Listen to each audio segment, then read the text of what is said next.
Welcome to InfoStream, your daily current. Unsure what to listen to? Turn to us for today's headlines. Stay informed. Trump-Putin summit ends without agreement. Multiple diplomatic efforts fail to produce a ceasefire. MPs demand UK evacuate Gaza children. UK politicians call for urgent medical evacuation. Afzal Khan resigns from trade envoy role. Former envoy stepped down after Northern Cyprus visit. Constellation of Complicity sparks censorship. Art exhibition faces Chinese government demands. Zelensky and Trump to meet again. Negotiations remain stalled between leaders. New Orleans mayor indicted on charges. Official faces fraud and corruption allegations. DC Police Command unchanged following dispute. Legal challenge does not alter leadership structure. Pakistan grapples with devastating floods. Massive flooding causes widespread casualties and requires rescue. U.S. economy faces uncertainty and complexity.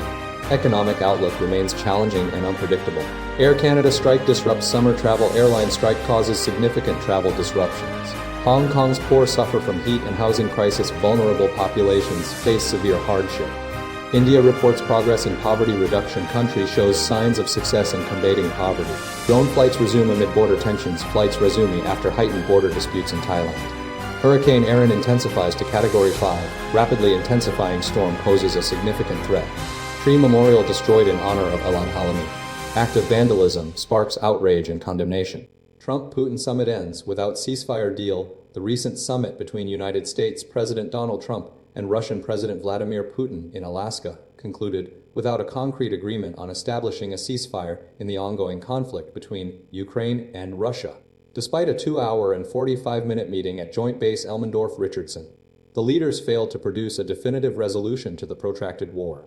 Trump stated that while numerous points of agreement were discussed, a final deal remained elusive, citing unresolved issues.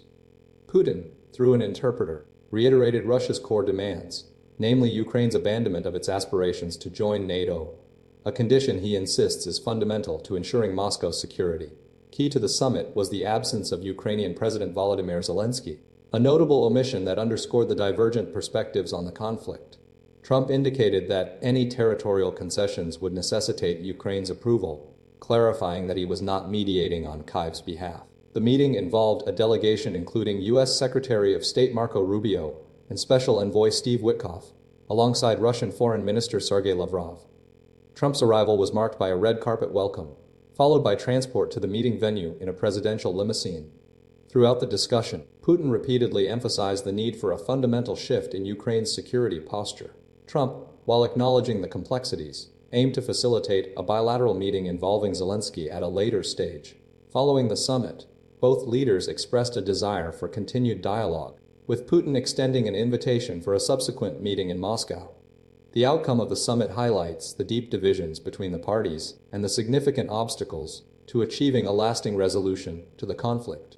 The meeting's lack of a concrete outcome reflects the fundamental disagreements regarding Ukraine's security and territorial integrity. MPs urge UK government to evacuate Gaza children for treatment. A cross-party group of 96 members of parliament have issued a strong plea to the UK government to immediately facilitate the evacuation of sick and injured children from Gaza for medical treatment. The urgent request stems from the devastating humanitarian crisis unfolding in Gaza, where over 50,000 children have been killed or injured since the October 2023 conflict began. The MPs highlight the decimated state of Gaza's healthcare system and the ongoing blockade impacting food, water, and medical supplies, leading to a horrific proportion of casualties. The initiative, coordinated by Labour MP Dr. Simon Ofer, is being spearheaded in collaboration with Medicines Sans Frontières Doctors Without Borders, aiming to expedite the process of bringing children with trauma injuries or pre-existing conditions to the UK. Critically, the MPs insist evacuations must be solely based on clinical necessity and individual case assessments, disregarding political or financial considerations.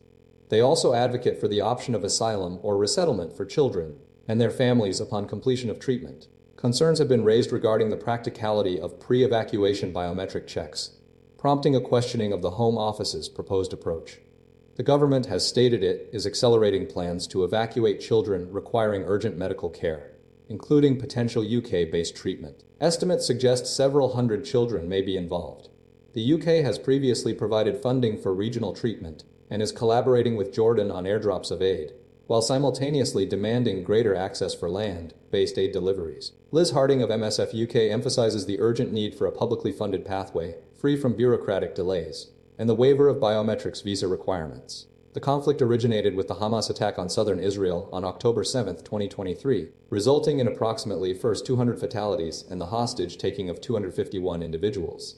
Israel's military campaign in Gaza has faced widespread international criticism, particularly concerning the potential for famine, with UN-backed experts voicing grave concerns. The Hamas-run health ministry reports over 60,000 deaths in Gaza. Furthermore, an international group of former leaders, the Elders, have labeled the war an unfolding genocide, placing blame on Israel while Israel vehemently denies the accusations, asserting its focus on targeting terrorists and rejecting claims of civilian casualties, attributing the suffering to Hamas. Afzal Khan resigns as trade envoy following Northern Cyprus visit. Labour MP Afzal Khan has stepped down from his role as the UK's trade envoy to Turkey, following significant controversy surrounding a visit to the self-declared Turkish Republic of Northern Cyprus.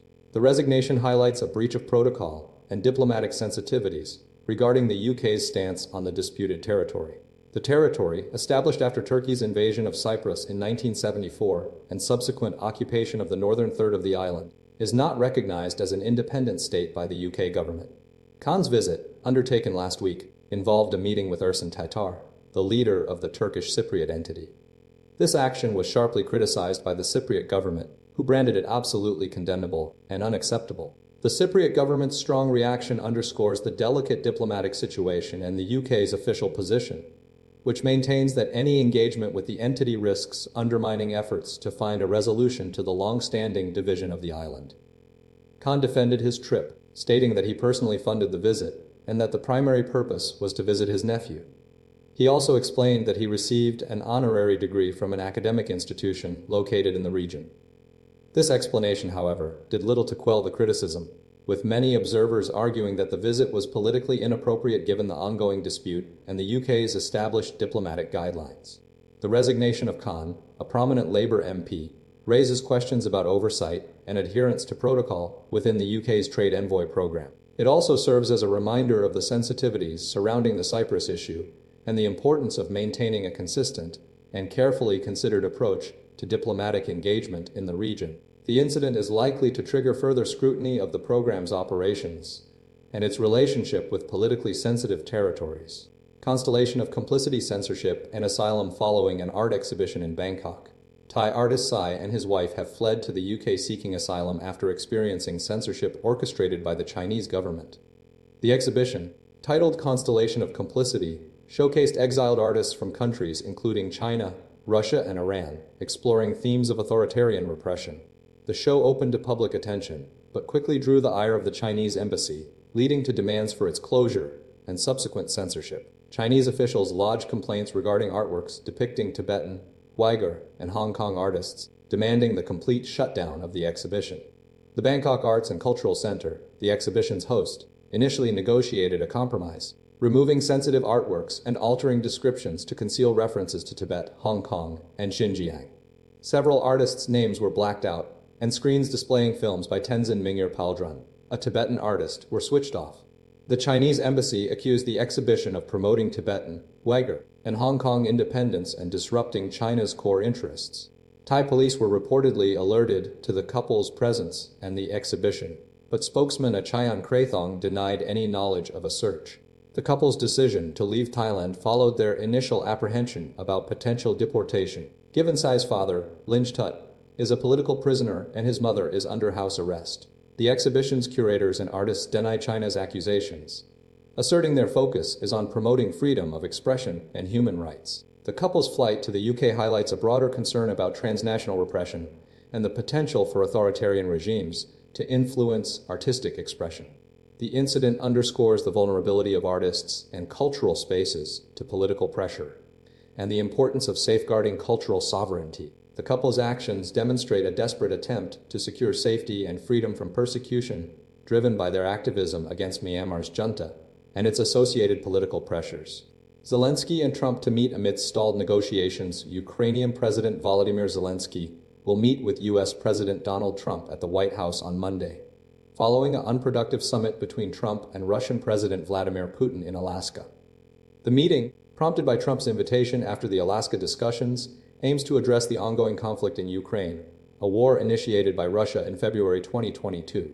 Zelensky emphasized the crucial need for a trilateral discussion involving leaders to resolve the situation, highlighting the suitability of a leader-level format. Trump stated that the summit's outcome favored moving directly to a peace deal, rather than pursuing an immediate ceasefire, a stance diverging from Kyiv and its European allies, who have consistently insisted on a pre-negotiation ceasefire. Putin's position remained unchanged, demanding the elimination of root causes of the conflict and addressing Moscow's legitimate concerns.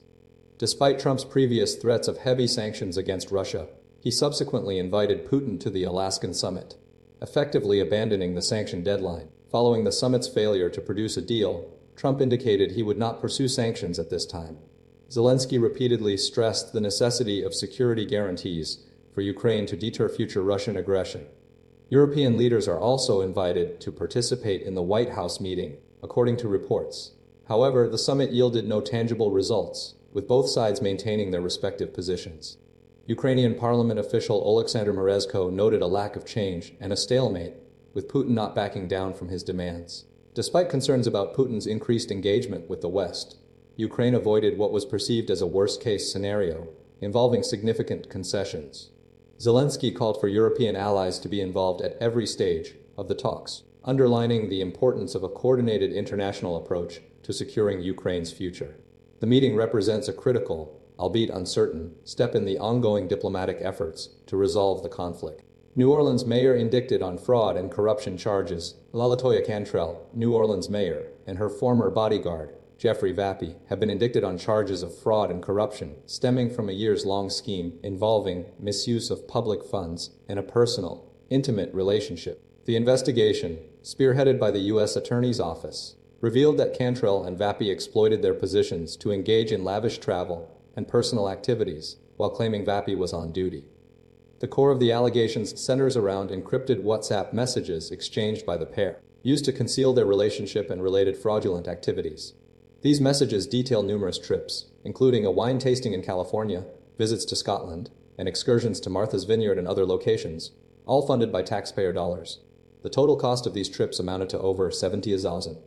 Vappy, who retired from the New Orleans Police Department in 2024, was initially charged with wire fraud and making false statements.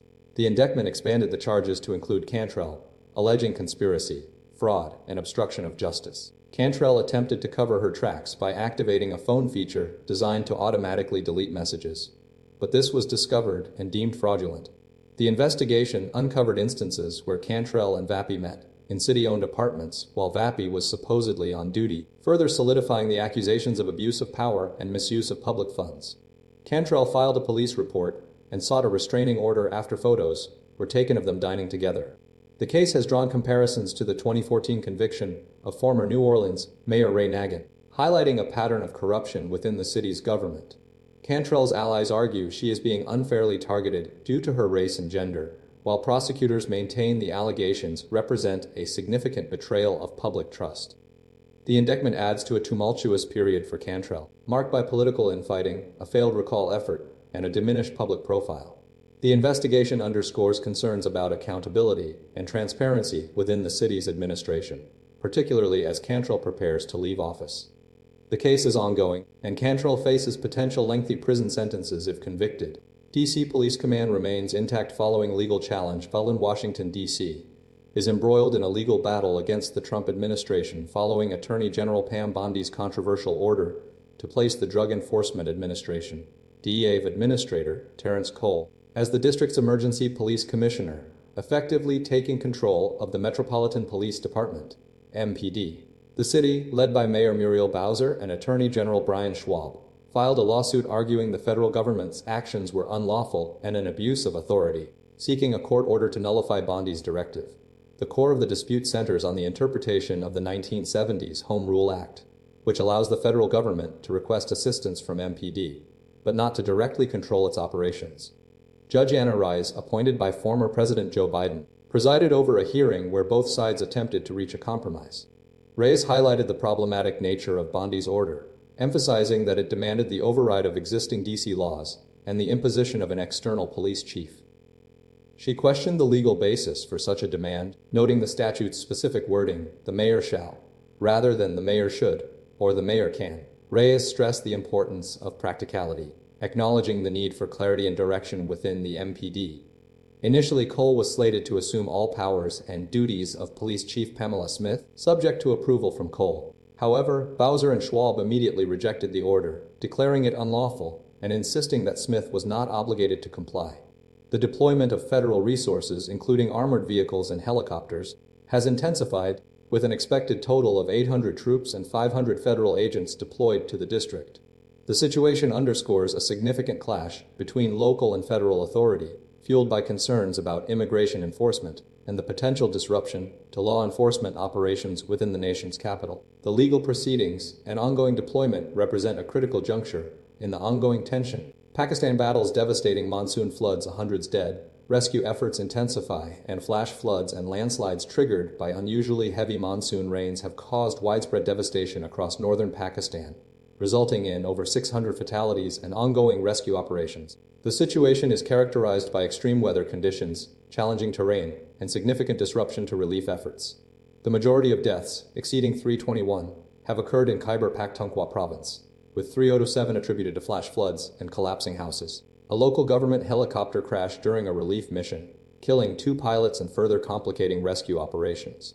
Approximately 2,000 rescue workers are engaged in recovering bodies from debris and delivering aid across 9 affected districts where ongoing rainfall hinders progress. Road closures and landslides are significantly impeding access to remote areas, forcing rescue teams to travel on foot. The National Disaster Authority reports 9 additional deaths in Pakistan-administered Kashmir and 5 in Gilgit-Baltistan. The monsoon season, typically beginning in June and easing by September, has begun earlier this year and is projected to continue with intensified rainfall for the next 15 days. Residents describe the conditions as doomsday, reflecting the profound trauma and uncertainty. Several districts, including Bajar, Buner, Swat Shangla, Mansehra, and Badagram, have been declared disaster-hit areas. The torrential rains have submerged a third of the country and resulted in a significant increase in rainfall compared to the previous year in Punjab. Pakistan's vulnerability to climate change is starkly evident, with extreme weather events occurring with increasing frequency. The 2022 monsoon season submerged a third of the country and claimed approximately 700 lives. Local communities are grappling with immense loss and uncertainty, with many searching through rubble for survivors. The situation is compounded by the psychological impact on affected families, with a local schoolteacher expressing profound grief and uncertainty regarding the fate of his students.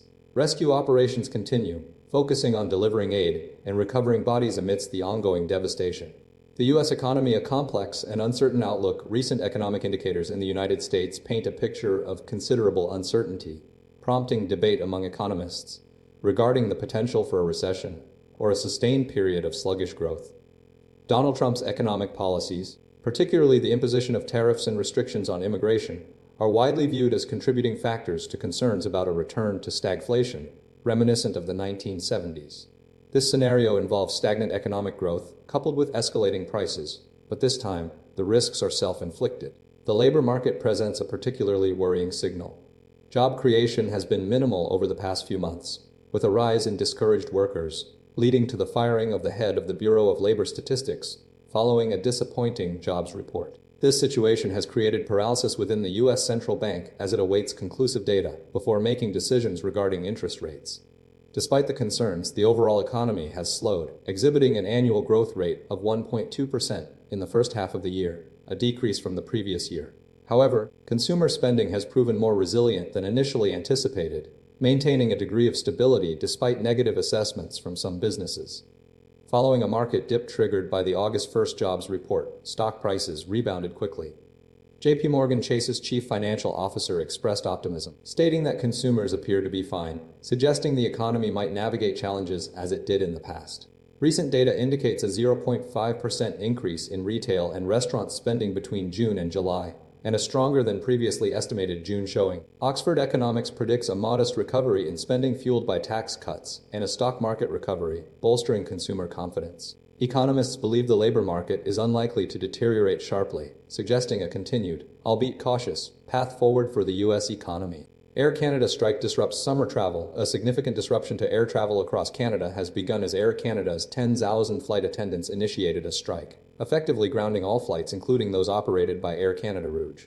The strike, commencing at 00:58 ET to 04:08 GMT on Saturday, follows a 72-hour strike notice issued after contract negotiations reached an impasse. Approximately 500 flights are expected to be cancelled daily, impacting an estimated 130,000 passengers. The core of the dispute centers on flight attendants' demands for higher salaries and compensation for work performed while aircraft are on the ground, such as boarding and waiting at airports. Air Canada presented a compensation package offering a 38% increase in total compensation over 4 years, with a 25% raise in the first year. However, the Canadian Union of Public Employees, QPE, deemed this offer inadequate, describing it as below inflation, below market value, below minimum wage, and still failing to address unpaid hours. Following the strike notice, Air Canada implemented a lockout, commencing operations wind down and flight cancellations. The federal government, represented by Jobs Minister Patty Hajdu, has been involved, initially facilitating negotiations, but subsequently urging both sides to return to the bargaining table. Hajdu subsequently requested Air Canada to refer the dispute to binding arbitration, a move the union rejected, asserting they had been negotiating in good faith for over 8 months. The union's 99.7% vote in favor of strike action underscores the seriousness of the situation. The impact extends beyond Air Canada, with Air Canada Jazz, Pell Airlines, and Air Canada Express flights remaining unaffected. Numerous Canadian airports are experiencing increased passenger activity as individuals seek alternative travel arrangements. The Toronto Region's Board of Trade has also called for government intervention, and the province of Newfoundland and Labrador has expressed catastrophic tourism impacts. The potential for a prolonged strike remains uncertain, with previous incidents, such as a 13-day pilot strike in 1998, highlighting the significant financial and operational consequences. Both parties remain entrenched in their positions, and a resolution hinges on a return to productive negotiations. Hong Kong's poorest bear the brunt of extreme heat and housing crisis. Hong Kong's most vulnerable residents are experiencing dire conditions due to a combination of extreme heat and a severe housing crisis, exacerbated by climate change. Many individuals, primarily those living in cramped, poorly ventilated subdivided units, often referred to as cage homes or rooftop flats, are enduring dangerously high temperatures, reaching as high as 41 degrees Celsius 135.8 degrees Fahrenheit indoors. These units, prevalent in densely populated areas like Sham Shui Po, offer little insulation and are frequently lacking basic amenities. The situation is compounded by the city's record-breaking heat, with 52 very hot days recorded in 2024, a significant increase from just 2 decades prior. This extreme heat is pushing residents to their limits, with reports of heat stroke, sleep deprivation, emotional instability, skin conditions, and dizziness becoming increasingly common. Many families, like those of 15-year-old Roy and 13-year-old Young's grandson, are struggling to afford electricity to power air conditioning units, prioritizing survival over other needs. The substandard housing conditions are a direct result of a complex system. Hong Kong's government controls land supply and sells parcels to developers, leading to a persistent shortage of affordable housing and driving up property prices. This system, while historically generating significant revenue, has left many low-income residents trapped in a cycle of inadequate housing. Government efforts to address the crisis have been slow, with proposed reforms, including a basic housing bill aiming to introduce minimum size and ventilation standards, facing resistance and uncertainty due to concerns about affordability and potential displacement. Furthermore, Beijing's pressure to eliminate subdivided flats by 2049 adds further urgency and anxiety. Several organizations, including the Society for Community Organization, SOSO, are urging the government to provide immediate relief, such as electricity and water subsidies. SOSO's survey revealed alarming health consequences among residents, including increased mortality rates within these precarious living conditions. The situation highlights a systemic failure, with many residents facing a bleak future, trapped in a cycle of poverty and vulnerability, where the consequences of climate change and inadequate housing converge to create a humanitarian crisis. The lack of accessible and affordable housing is not only a matter of physical comfort, but also a fundamental threat to the well-being and survival of Hong Kong's poorest citizens. India winning the poverty fight over the past 12 years, India has achieved a dramatic reduction in poverty, demonstrating a more inclusive development trajectory than commonly perceived. The data, utilizing a revised poverty metric known as the Rangarajan line, reveals a significant decline across all segments of Indian society, including religious and social groups. This decline is attributed to sustained economic growth, coupled with targeted welfare interventions. The Rangarajan line incorporates three key features: the modified mixed recall period, the MMRP method for accurate consumption data, a food component based on the Indian Council of Medical Research's dietary guidelines, and an urban poverty line that accounts for essential non-food costs. This comprehensive approach has facilitated a measurable decrease in poverty rates. In 2023-24, the overall poverty rate stands at just 3.9%, down from 30.4% in 2011-12, representing a lift of 302 million people. The poverty gap, the percentage of the population living below the poverty line, has also narrowed considerably from 18.4% to 10.2%. Notably, the decline has been most pronounced among India's Muslim population, particularly in urban areas. In 2011-12, Muslims had a significantly higher poverty rate, 39.4%, compared to Hindus at 24.4%. By 2020-24, this gap has shrunk dramatically, with Muslim rural poverty falling to 2.4% and Hindu rural poverty to 4%. The urban gap has also decreased from 15 percentage points to just 2. Similar improvements had observed among historically marginalized castes, scheduled tribes, STs, scheduled castes, SCs, and other backward classes, OBCs. The ST community, which had the highest poverty rate in 2012 while 49.5%, has seen a substantial drop to 12.2% by 2023-24. The gap between STs and the general category has narrowed from 29.5 percentage points to 10.6. The gap between SCs and the general category has fallen from 17.4 percentage points to 2.6. These gains are attributed to a combination of factors, including economic growth and specific welfare programs. Despite political challenges, the data strongly suggests that the Modi government's policies have been broadly inclusive, benefiting diverse segments of Indian society. The reduction in poverty reflects a fundamental commitment to upholding the dignity of every citizen and fulfilling the responsibilities of democratic governance. The overall trend indicates a more inclusive development trajectory than previously recognized, emphasizing the positive impact of government initiatives on all levels of Indian society. Drone flights resume in Thailand following border tensions. Following a 2-week suspension due to heightened border tensions with Cambodia, the Civil Aviation Authority of Thailand, CAT, has officially lifted restrictions on unmanned aerial vehicle, so UAV flights across the country. This relaxation of regulations will remain in effect until August 31st, with the possibility of extension pending further assessment. The decision comes after concerns that drone activity could potentially interfere with military operations along the Thai-Cambodian frontier, particularly during recent clashes. The CAAT's revised rules mandate that all drone users provide detailed notifications to authorities at least 3 days prior to any flight, including the flight area, date, time, and intended purpose. These notifications must be submitted via the UAS portal application or website and subsequently reported to the Anti-Drone Center of the Metropolitan Police Bureau at Antidrone, police@gmail.com. Operational hours are limited to between 600 a.m. and 600 p.m., with all-night flights strictly prohibited. Any special flight requests necessitate prior communication with the CAAT. Military intelligence has reported a significant presence of hostile UAVs. As of 200 p.m. on Friday, the 2nd Army region identified 37 enemy UAVs operating along the Thai-Cambodian border, and an additional 13 detected within Thai territory. Furthermore, infrared signals were identified at 10 locations near Phnom Prasit, low-lying hills in Kandal province, approximately 1-2 kilometers from a Thai checkpoint, indicating a possible reinforcement of Cambodian troops. The CAAT's decision reflects a cautious approach, prioritizing security while allowing for the resumption of drone operations under carefully controlled conditions. The situation remains dynamic, with ongoing monitoring and intelligence gathering to ensure continued safety and stability along the border. Hurricane Erin, a rapidly intensifying Category 5 storm, Hurricane Erin has rapidly intensified into a powerful Category 5 storm, marking the initial threat of the 2025 Atlantic hurricane season. The storm's rapid intensification, defined as a minimum 34-mph increase in sustained winds within 24 hours, has seen it surge from tropical storm strength to a maximum of 160 mph sustained winds. Currently, Erin is projected to pass north of the Leeward Islands, the Virgin Islands, and Puerto Rico over the weekend, bringing with it potentially devastating rainfall of up to 6 inches. This rainfall poses a significant risk of flash flooding and mudslides in these areas.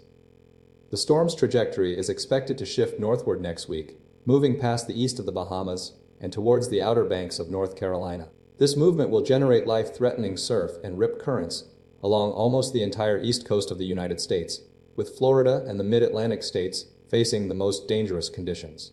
Bermuda is also anticipated to experience life-threatening surf and heavy rainfall. Due to the anticipated gale force winds, the U.S. Coast Guard has implemented restrictions for vessels at ports in St. Thomas and St. John in the U.S. Virgin Islands, alongside 6 municipalities in Puerto Rico, including San Juan. The National Hurricane Center, led by Director Mike Brennan, has emphasized the storm's explosive intensification and its extremely powerful nature. Looking ahead, NOAA has predicted an above-normal Atlantic hurricane season, forecasting an increased number of tropical storms, reaching Category 4 and 5 due to the influence of global warming. The ongoing monitoring of Hurricane Erin highlights the potential for significant coastal hazards and underscores the importance of preparedness measures along the eastern seaboard of the United States and the Caribbean.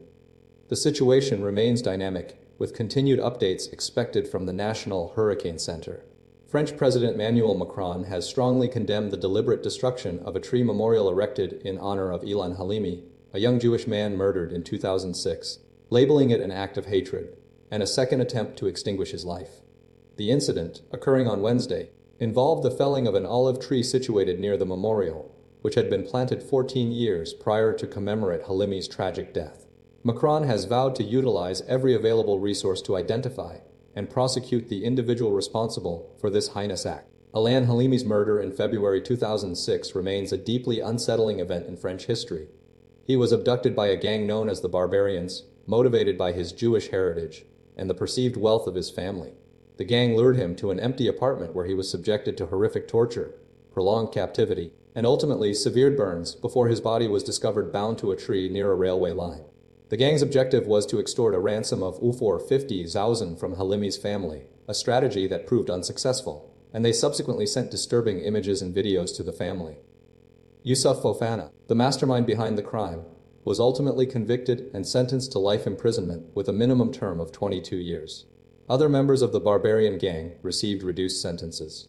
The destruction of the memorial tree has ignited widespread outrage and is being treated as a deliberate act of antisemitism. French authorities are actively investigating the incident, deploying all necessary resources to apprehend the perpetrator and ensure they face justice for this deeply disturbing crime and the symbolic attack on Halimi's memory. The case underscores the ongoing need to combat hate crimes and protect vulnerable communities.